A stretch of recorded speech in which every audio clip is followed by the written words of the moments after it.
Hello, I'm Paul Beckwith, and in this video I want to chat all about tipping points in the climate system, because as the temperatures spike up for a number of different reasons and accelerate us into ever warmer conditions, we face ever increasing risks of crossing thresholds or tipping points, and then the whole configuration of the climate system can change into something unrecognizable to humanity. There's an abundance of tipping elements in the climate system, in the cryosphere, to do with the circulation of the atmosphere and oceans, and also in the biosphere that I'm going to talk about. There's a very important report by the OECD on these tipping points in the climate system. It's sort of like a summary of what all the science is saying, what the risks are of, which things we're closest to tipping, which elements of the climate system are closest to tipping, and also, how that impacts, will impact society, but also how one tipping process can then cascade to another one, and yet another one, and yet another one, and in a very short period of time we will basically be on a completely different planet, if you like, an unrecognizable planet, one where it's very difficult to grow food, where it's very difficult to get access to fresh water, one where the planet is essentially different. So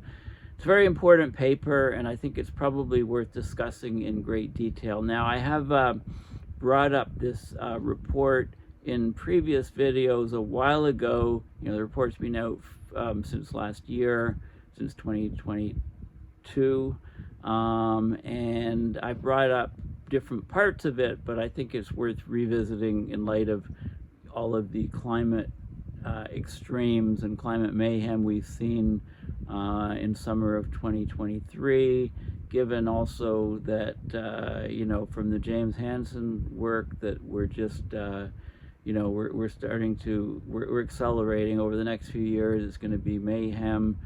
By May of 2024, we'll likely have seen a year where each month is above 1.5 degrees Celsius relative to pre-industrial, and some months will even be approaching 2 degrees Celsius in that time frame. We're probably going to have a super El Nino. Its effects have been unrealized up to now. We're reducing aerosols in the atmosphere, and that's unmasking huge amounts of warming. So we're talking about exponential changes here. I've been talking about climate change, the climate system, as being an abrupt system, abrupt climate change, and abrupt changes in a climate system, they're even faster than exponential. Exponential, you have this exponential curve, but we're talking about vertical curves of just an abrupt change. One time period you're in a sort of stable state, and then very almost overnight you're in a completely different state. So I'll talk about all of these things. So I think this is a very important video. So I won't apologize for brevity here. I'd rather talk about all the gory details. So this is an image from the report showing different climate tipping elements and their roles in these so-called tipping cascades that I've talked about.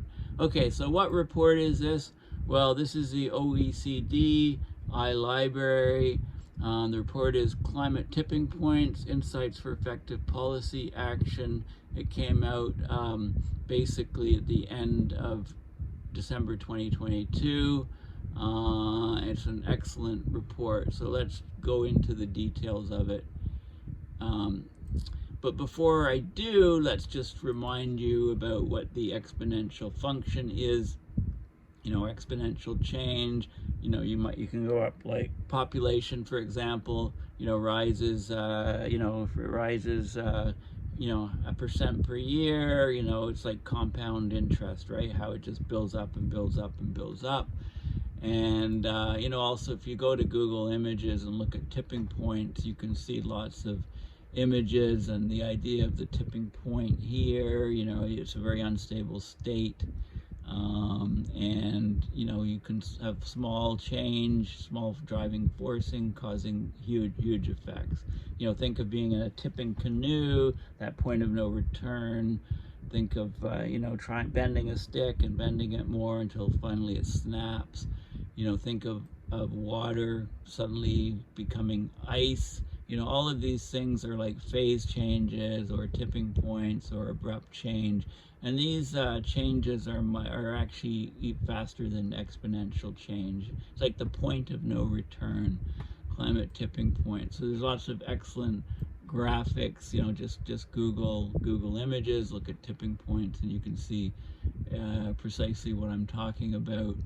So let's go to the report, and like I say, I'm going to cover it in a fair amount of detail.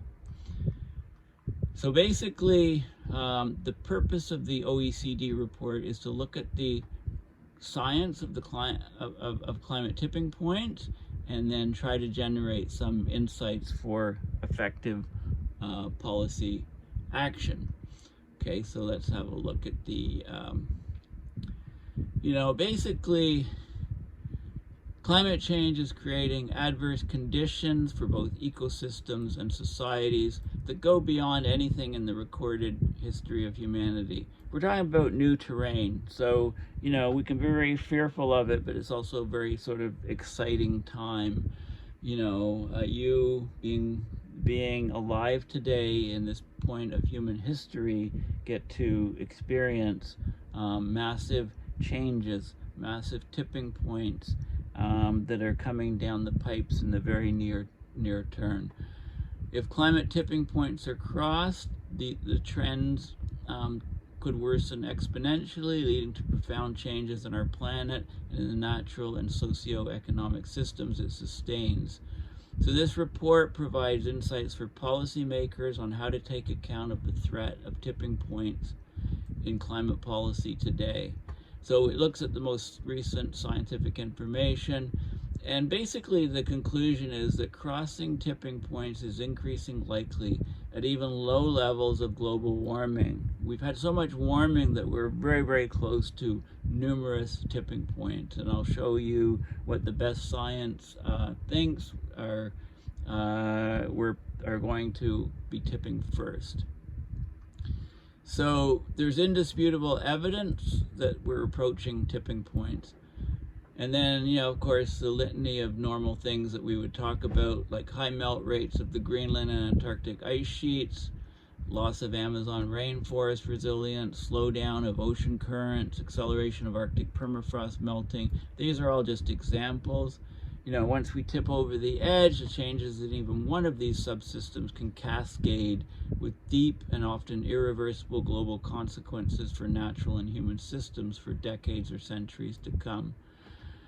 We're rapidly approaching warming of 1.5, and like I said, by May of 2024, we could have experienced a full year where the global average temperature is above 1.5, and this is relative to the baseline of 1880 to 1910. You need to add 0.2 or 0.3 degrees Celsius to that to bring it back to the so-called, in quotes, pre-industrial year of 1750.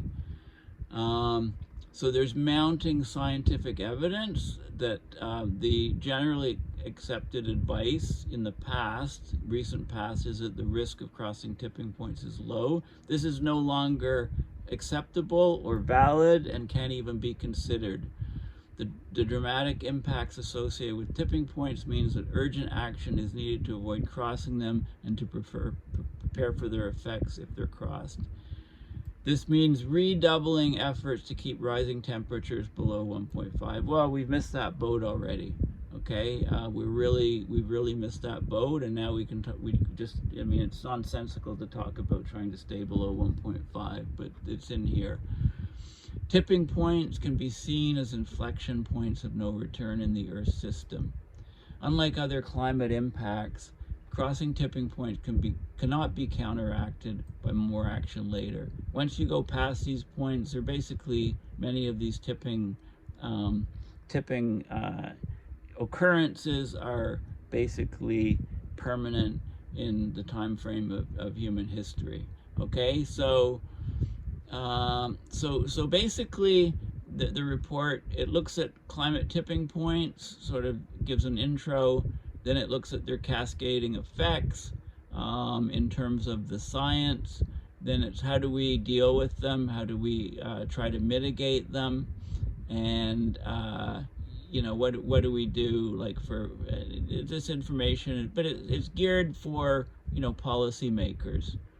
Okay, so basically the executive summary: a tipping point is a critical threshold beyond which a system reorganizes, often abruptly and or irreversibly, and a tipping element is an Earth system component that's susceptible to a tipping point. So, of course, key tipping points include the collapse of the West Antarctic ice sheet, the Greenland ice sheet, the melting of the Arctic permafrost. Actually, that shouldn't say melting. Permafrost doesn't melt, it thaws. You know, there's some water in the frozen ground, and it's only the water, the frozen water part, the ice, that melts. Permafrost thaws, so this is a misnomer, should be corrected. Collapse of the AMOC, the Atlantic Meridional Overturning Circulation, dieback of the Amazon rainforest, etc., etc. So this report, the goal of this report is to review the state of knowledge on climate system tipping points and to make recommendations for a wide range of shareholders on how climate risk management strategies can adequately reflect the risks of crossing tipping points. Okay, up to now, basically tipping points have been thought of as low risk, discounted in models, discounted by society, and that's a fool's errand to do that. The crossing of climate system tipping points may lead to a climate to change regionally and globally, both by substantially affecting the Earth system and as a result of tipping cascades leading to potentially catastrophic impacts.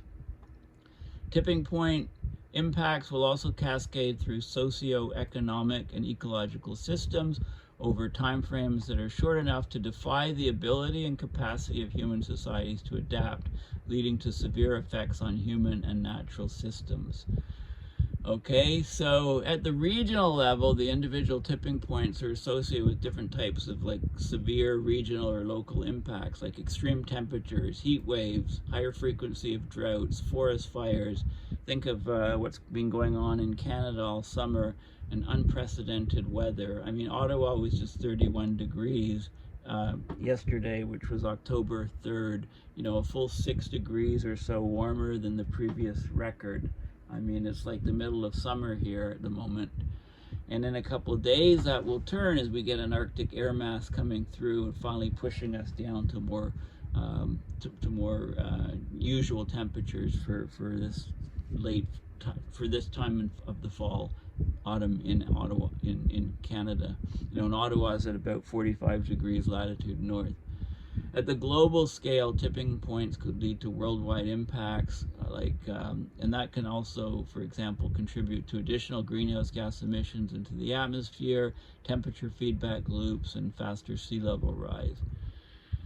Okay, so the latest state-of-the-art research shows that important tipping points are already possible at current levels of warming and may become likely within the Paris Agreement range of 1.5 to 2 degrees Celsius. A lot happens between 1.5 and 2, and like I said, we're already very rapidly pushing up to 1.5 based on, you know, a year over 1.5 by, like I said, you know, about 9 months from now. So we have to question the previously well-accepted notion. I've never accepted it, but at least, you know, mainstream science has accepted it. It's been well accepted by politicians, policymakers, etc., and it's hogwash to accept it, that climate tipping points have a low probability of being crossed. That's utter nonsense. Okay, so, but global policies explicitly targeting the risks of tipping points remain virtually non-existent. And that's because tipping points have been traditionally classified as low probability. Climate system tipping points are often misinterpreted as having a high probability of not occurring and therefore omitted from climate policy decision making. That's absolutely criminal at this stage. In terms of climate mitigation, the existence of climate system tipping points means it's vital to limit the global temperature increase to 1.5 Celsius with no or very limited offshoot. Okay, so basically we're running out of options. This risk reduces the number and shapes of possible emissions pathways towards 1.5 C. You know, like I said, we forget that. It's in the rearview mirror now. Committing to net zero emissions by mid-century is not enough in itself. It's about achieving net zero with urgent, early, and deep reductions in emissions already this decade now. Okay, the NDCs, the nationally determined contributions, put limited warming to 1.5 without overshoot, out of reach altogether.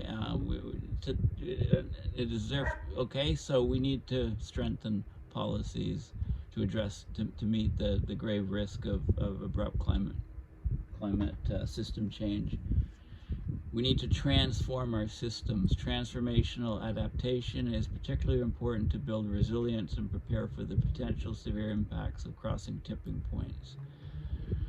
Okay, technological development and innovation play a key role in contributing to a better understanding of the climate system in general, as well as in the development and implementation of approaches to reduce and manage the risk of crossing climate system tipping points.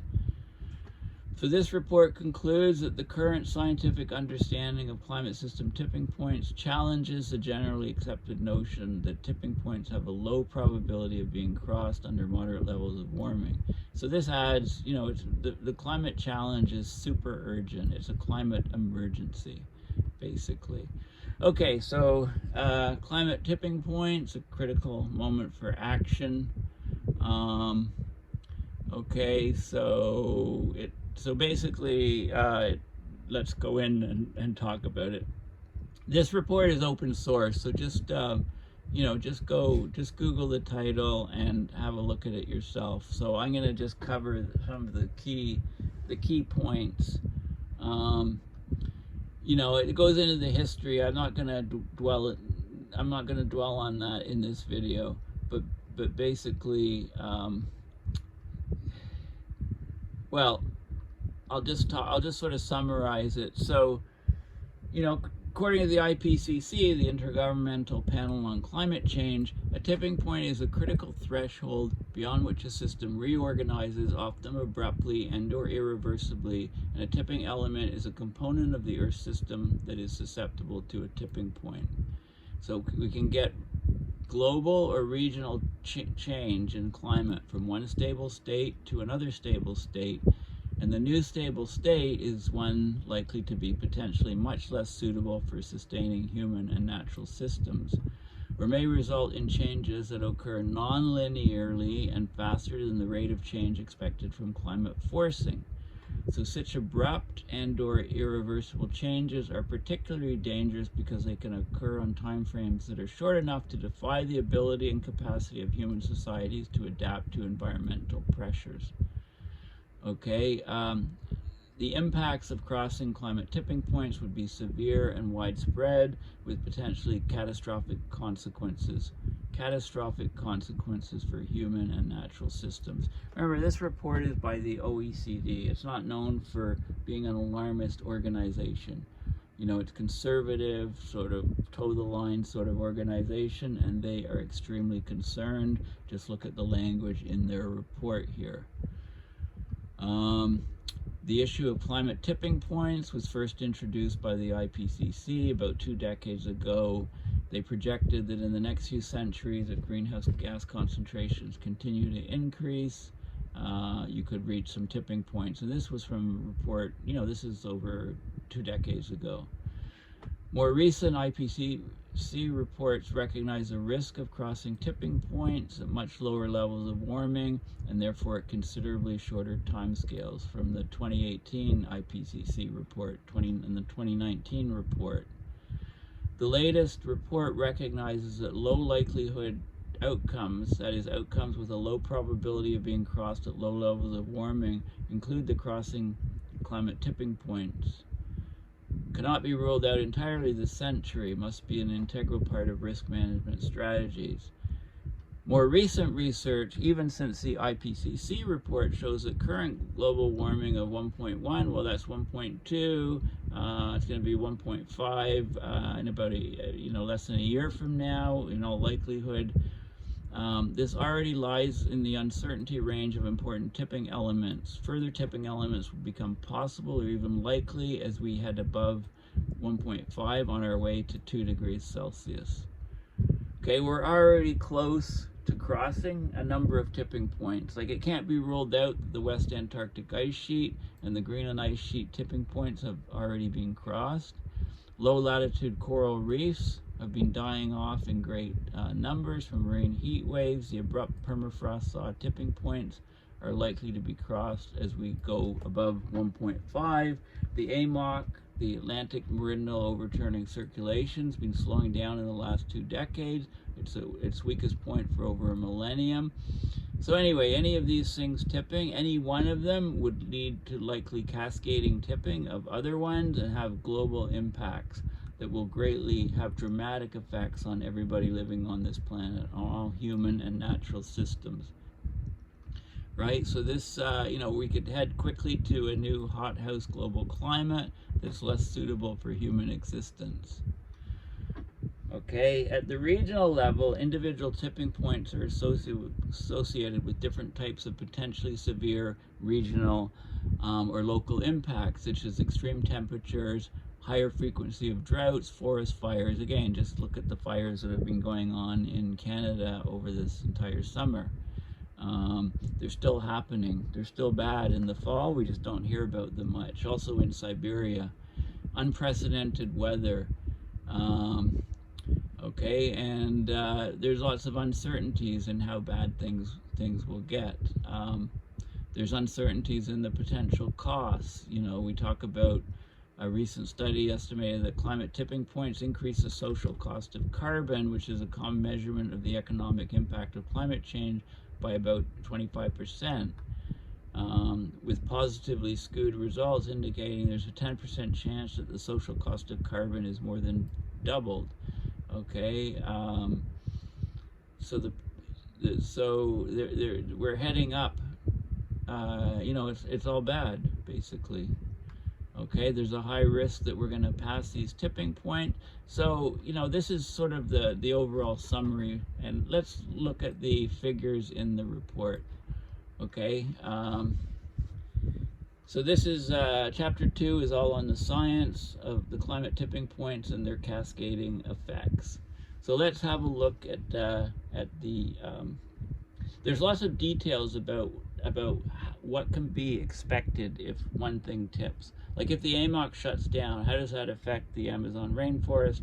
How does that affect the temperatures in the Arctic? How does it affect Greenland ice melt? How does it affect things in Antarctica? There's all of these different detailed sections on how things tip.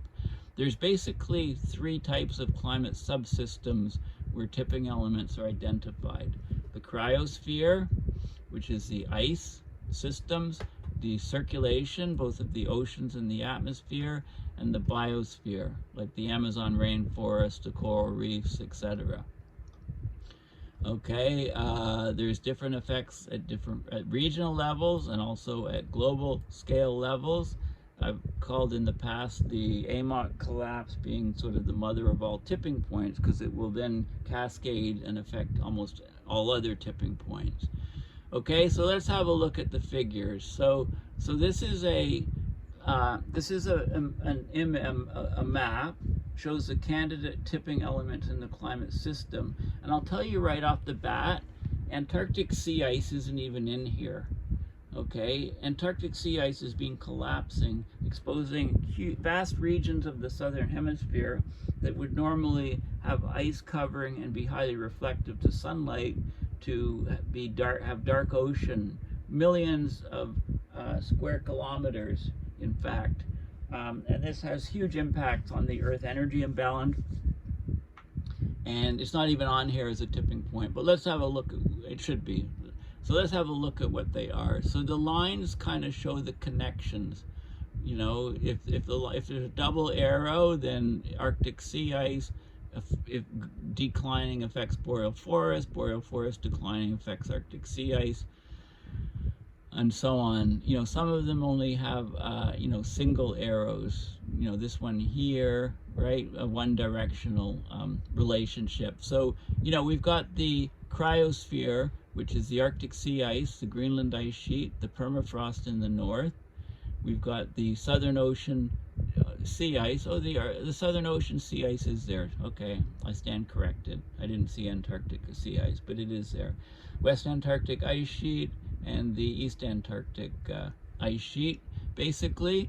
And then the Tibetan Plateau, the ice up at high elevation. So the cryosphere entities are there. Then the circulation patterns, of course, the AMOC, the Atlantic overturning ocean circulation, subpolar gyres, the West Africa monsoons, and so the Indian monsoons. But also, you know, the jet streams is not depicted on here. You know, and that's one of the most important things, which is connecting all of these things. So it needs to be on here. Biosphere components, the boreal forests, the Amazon rainforest, the Sahel, the tropical coral reefs, okay? These are all factors. So you can see the interconnections between all of these things, and it's like a wheel, the hub of a wheel, and all the spokes going out, and the hub is the AMOC, the Atlantic overturning. Just about everything is affected by that. So when that shuts down, rewires, the whole planet changes very, very quickly. You know, it becomes hard to grow food and hard to sustain our present civilizations. Okay, so that's a key factor. And let's go down to, okay, so these are temperature thresholds and uncertainty ranges of tipping points. So we've got the impact scale, global or regional. We've got the type, the cryosphere, the circulation, or the biosphere, and the actual tipping point, the temperature threshold at which we expect it to tip. Potential for abrupt change. I'd say all tipping points are abrupt change, and the irreversibility, right? Many of these things are irreversible. So this is the, they do it generally, it's generally from high, the red are very, very critical things that we're approaching or have reached already. Basically. So Greenland ice sheet collapse, central estimate 1.5 Celsius, but the range 0.8 to 3 degrees. So right now we're at 1.2. We're rapidly heading, the last few months are going up to 1.5, and we'll be above 1.5 probably for the entire year as of May of 2024. That year period up to then will probably be above 1.5 already. The West Antarctic ice sheet, the Labrador-Ermingen seas, convection collapse, the ocean currents. Then we've got the East Antarctic basins, the Amazon rainforest. I'd put this a lot lower. I'm not sure why this is so high. Boreal permafrost collapse. This is the permafrost underneath boreal forests. The AMOC collapse. I'd say this is all too high. I mean, these numbers are all debatable, right? Arctic winter sea ice collapse. They have a very high number for it. You know, this is for year-round blue ocean in the Arctic. I'd say this is, again, you know, once we lose it in the summer, it will greatly accelerate. I think it will be gone in the winter within a decade of losing it in the summer at much lower temperatures.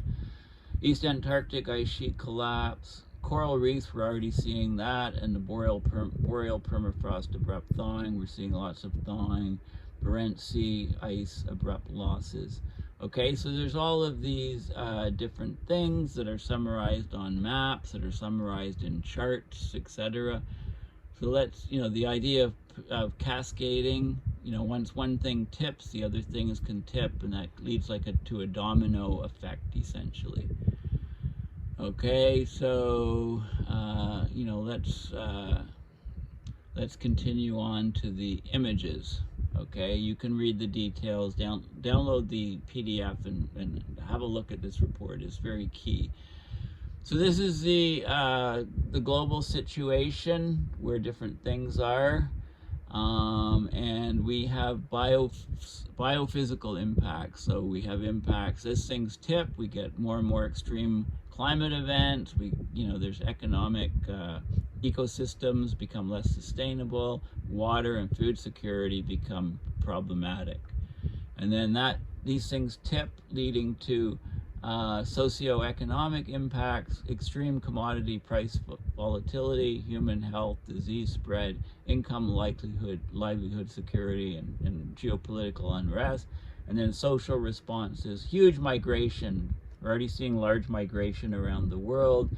Political stability becomes political instability, social unrest, geopolitical conflict, human systems interacting with the physical systems, the earth systems, climate change and global warming, increased greenhouse gases and emissions. Remember, when all of these things happen, when we start getting cascades and tipping points, etc., emissions generally go up, way up. Like, for example, with the permafrost thaws, huge emissions. There's enough carbon in the top layers of the permafrost to, if released, would double or triple the carbon in the atmosphere today. Okay, so there's all of these cascading things that are problematic. Here's some interactions between climate tipping elements and their roles in tipping cascades. So, for example, weakening of the AMOC. That would cause a reduction of warming in the high Arctic. So that would actually slow down the disintegration of the Greenland ice sheet and the sea ice, etc. But as there's disintegration of the ice sheet, there's increased freshwater influx, which can weaken the AMOC. So the positive is a destabilizing effect. The blue is a stabilizing effect. Direction unclear is the gray. Dieback of the Amazon forest. We've got disintegration of West Antarctic ice sheet. So these are some of the ones that are very, very close. If West Antarctic ice sheet disintegrates, then sea level rises, and that causes further disintegration of the Greenland ice sheet. And if the Greenland ice sheet goes, and that causes the West Antarctic ice sheet to go. So you can see all of the different connections and loops. And the dominoes try to emphasize the idea of these tipping cascades. So the red domino is the initiator of tipping cascades. So if the West Antarctic ice sheet fails, it causes 23% of other tipping elements to have more likelihood of tipping. And then if something else tips, then it's involved. If many of the other things tip, or something of the many of the other tipping points tips, then it's likely to cause a disintegration of the ice sheet. So this is occurrence in tipping cascades, and this is the initiating one. But the domino effect, it brings the idea that it's all connected. It's like a stack of dominoes. One thing can tip, and that can cause other things to go. Now, this is a detailed spreadsheet showing chart showing potential impacts of crossing selected tipping element. So Greenland ice sheet meltdown, what it would do to weather locally, what it would do to sea level rise, how it would affect biodiversity, the climate and carbon feedbacks, the maximum impact on global temperature, socioeconomic effects, and what other tipping points would interact with. So, this is Greenland ice sheet meltdown, trigger the AMOC collapse, flood the permafrost, increased thawing, etc. Okay, so all this stuff is from, different scientific papers giving sort of the best views of what we have. And this is interesting here. If the AMOC collapsed, You'd get a decrease of temperatures in the northern hemisphere, drier Europe, storm surges in North America, disruption to precipitation patterns in the tropics, reduced precipitation in the Amazon, so the Amazon would likely collapse more. You'd have more CO2 coming from the oceans and land. You'd get biome changes, collapse of forests, etc.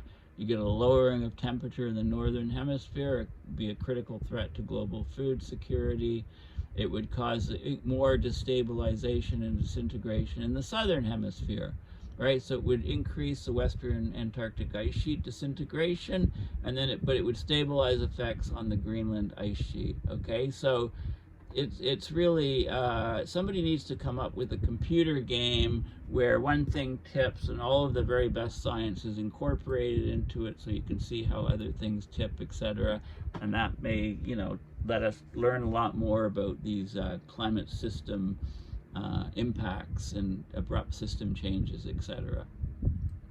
So here's one. Let's look at the AMOC, okay, because that's so important. I'll go into detail on the AMOC. I won't do it for all of them, but it shows you the depth of information in this report on tipping point. So the AMOC, the Atlantic Meridional Overturning Circulation, it's the Atlantic branch of the THC, the thermohaline circulation.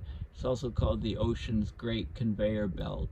It drives part of the ocean circulation through fluxes of heat and fresh water, carrying large-scale flows of warm, salty water from the southern hemisphere and the tropics to the northern hemisphere, right, carrying a lot of heat.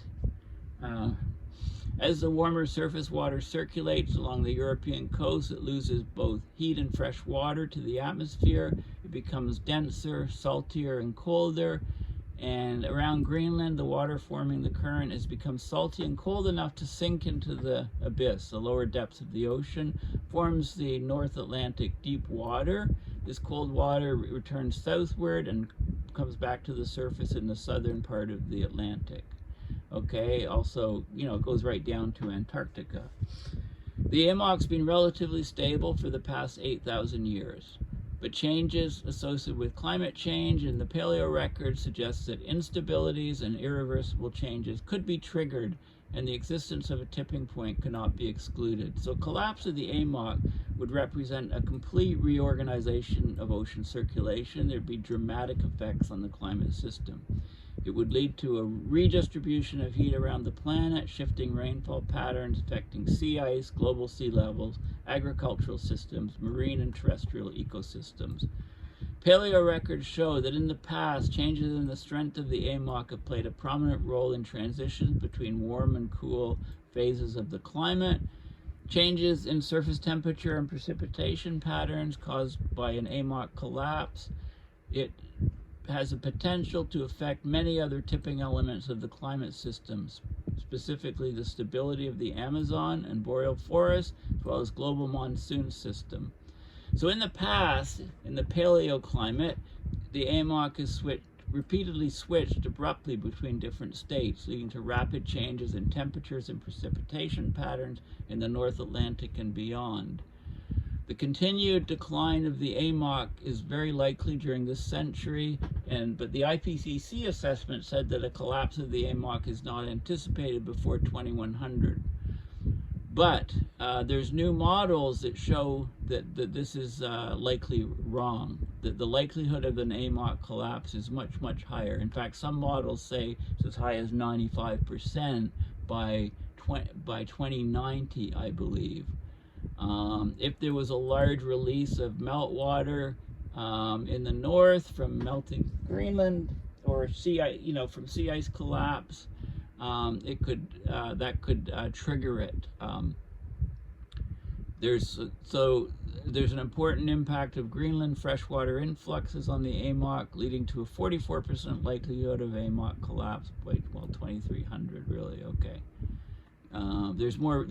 I did a video a while ago on the AMOC and specifically on the AMOC and the probability of collapse between basically now and 2090 is extremely high.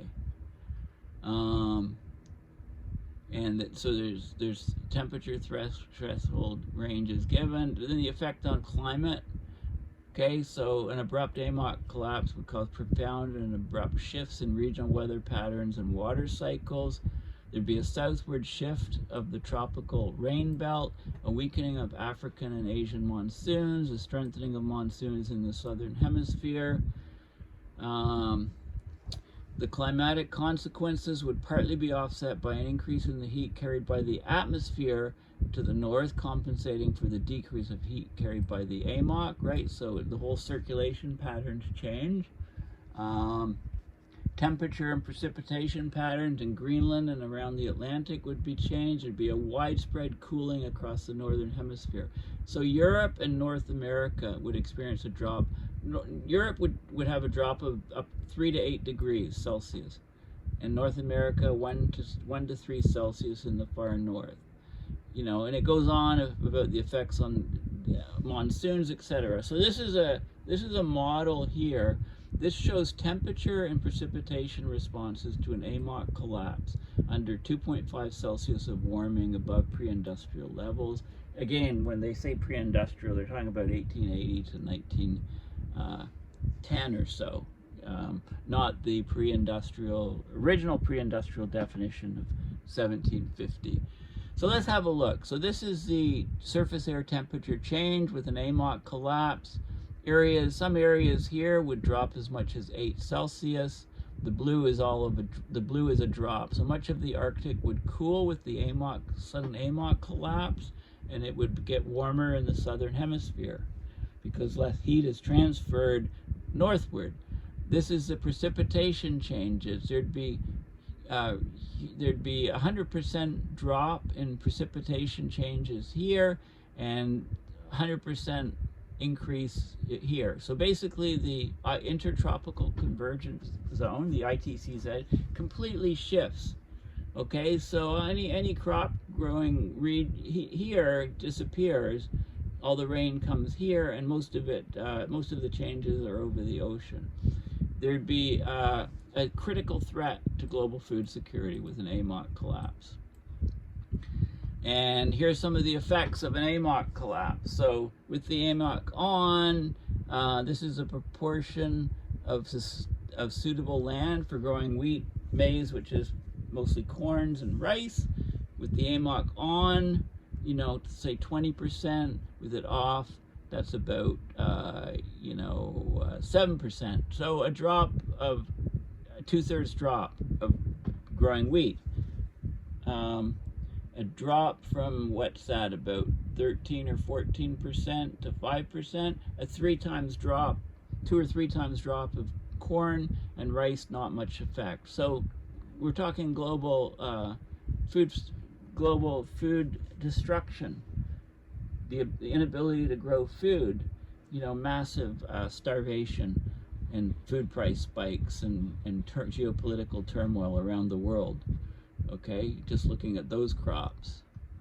So let's continue. Permafrost abrupt collapse. The total amount of carbon locked in the northern permafrost region is estimated at around 1,700 gigatons, which is almost twice as much as the carbon currently stored in the atmosphere. So that 420, 430 parts per million, would rocket up, as the permafrost thaws. Permafrost, of course, it refers to the perennial frozen soil and rock, both in the near surface, within 3 to 4 meters of the surface, and in deeper layers of the ground.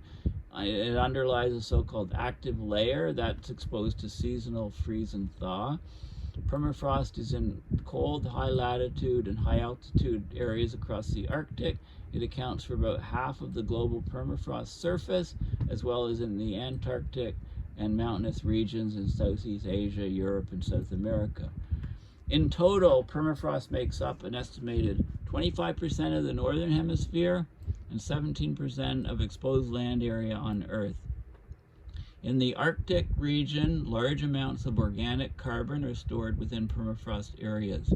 It's accumulated for thousands of years. It stayed locked in permanently frozen grounds, but with warming it could rapidly decay and decompose into CO2 and methane. And a lot of it has boreal forests and thin soils above it, and the wildfires, the heat goes into the ground, and it loses the roots as the trees die, and the roots that hold the soil together, it's just grief. There's this permafrost carbon feedback, right?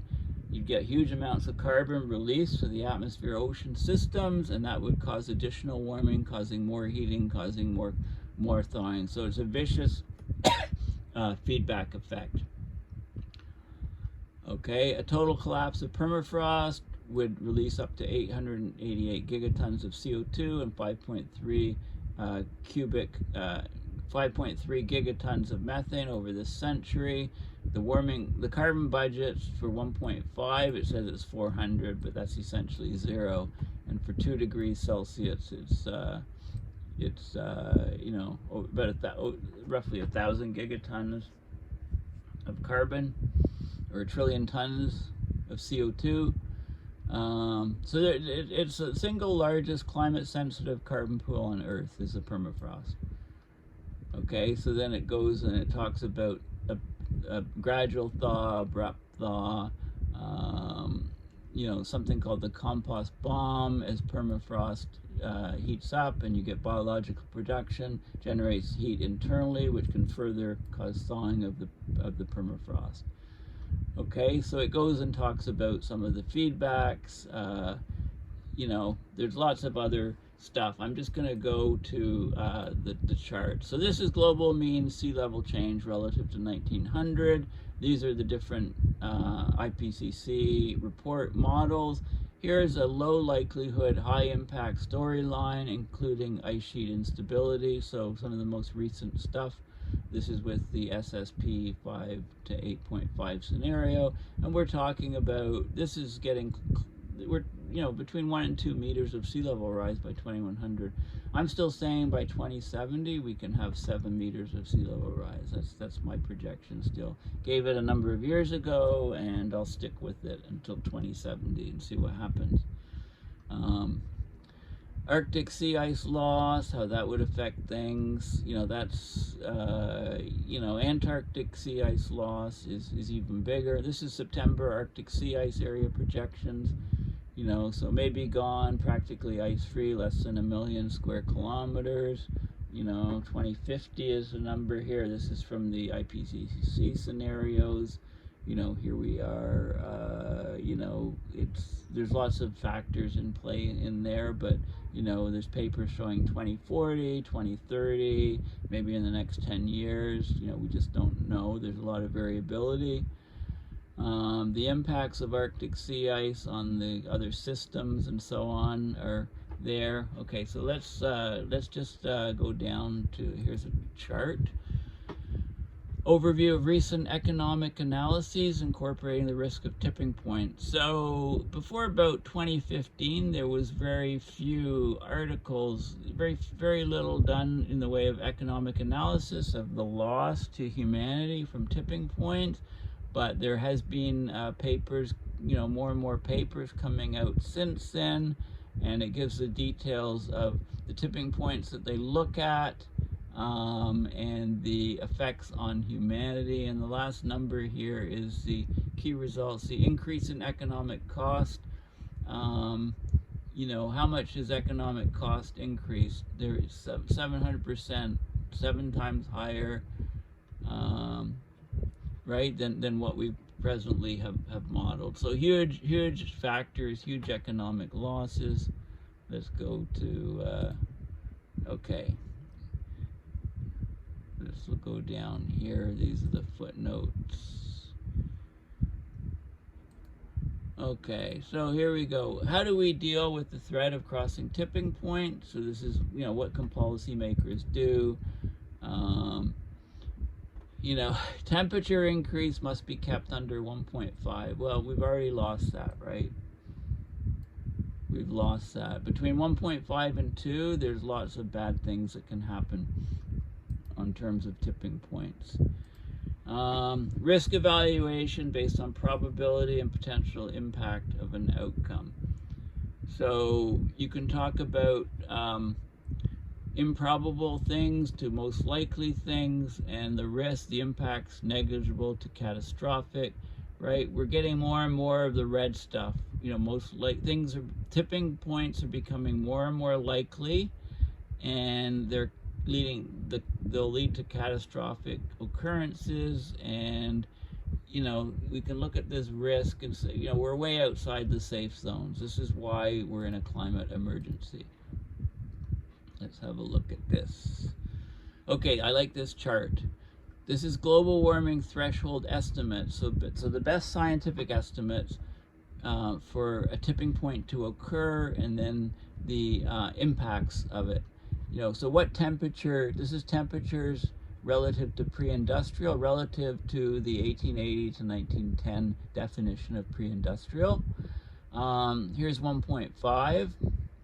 Okay, Greenland ice sheet, West Antarctic ice sheet, low latitude coral reefs, boreal permafrost, abrupt thawing, Barents Sea ice, right? And then as you go up, you see these other, this is like the burning embers diagrams.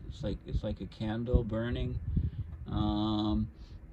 right? So as you get, but the thing is these are treated more or less independently. It's like, this is treated by, if nothing else happens, this will tip at this temperature, right? But all of these other things, if they tip first, basically this chart can spike up, right? You get a tipping to another tipping to another tipping. It's like a stack of dominoes, and all of these things can happen much earlier and at much lower temperatures, and we just don't know. But we have to be realistic and expect that that sort of thing can happen. Okay, so that's this image. Let's have a look at this image. Progression of greenhouse gas emissions reduction pledges and projections. Okay, so there are all these different pledges and projections, and they've been not happened. So we're just continuing to spike up with emissions. Emissions reaching ever record lows. Right? This is what we need to do to limit warming, but it's not happening, and I don't know, can we expect it to happen? Probably not. This is total greenhouse gas emissions from humans between 1990 and 2019, right? CO2 from fossil fuel industry, CO2 from land use changes, like cutting down forests, etc. Methane increases, nitrous oxide, fluorinated gases, right? Everything is still increasing at ever higher rates, exponential increases, right? Implications of trajectories. You know, they talk now about overshooting 1.5 for a short period of time and coming back. I mean, the language keeps changing, right? Because they have to write something, basically. Okay, and so that's the gist of the report. Okay, I highly recommend you have a look at it. I mean, the most significant images, you know, this guy here is key, right? It's all the different tipping elements of the climate system, and what the best science is saying right now as to when they can occur, and take those temperatures with a grain of salt, because of the cascading effect, once one thing tips, it can lead to another thing, just like the domino effect. You know, this is an interesting graph showing the, you know, probability of things and the impact. So the risk is actually it's a multiplication of the two. So it's the area under the curve is the total risk, right? And we're in the red regions for sure on the planet. Then the maps I really like. Okay, this map here is very good because it gives an idea as to when one thing tips, it can cause another thing to have a higher likelihood of tipping or a lower likelihood of tipping. This is a very good image here showing that the whole system is tied together, not just the physical processes, but what humanity does socially, what the financial impacts are, etc., etc. You know, this table is excellent. showing the temperature impacts. It's like the burning embers plot, but in a tabular form. And this, of course, is a very crucial map showing all of the different tipping points. Okay, so basically, this is a very important paper, and it's well worth reading it in great detail, spend the time on it, understanding it, to have a better feeling for where our planet is heading. And you know, we're getting very, very close to exceeding many of these tipping points. And if you go back to a thing like the burning embers plot, see if I can find it quickly. Is this it? Yeah, like the burning embers plot here, right? And you know, we were at 1.2, you know, but we'll be at 1.5 very soon, over a year. And then, you know, the latter months of the year, when we're over 1.5, could be as high as, some months could be like 1.8, 1.9, right? And remember that when these original sort of things were looked at, it was relative to 1750. So you need to add 0.2 to 0.3 degrees on all the numbers for temperatures today to take it back relative to the 1750 when these things were originally done. And also, but the biggest thing is the feedbacks, the reinforcing feedbacks or accelerating feedbacks that occur, the cascading, you know, the domino effect. One thing tips another thing, tips another thing.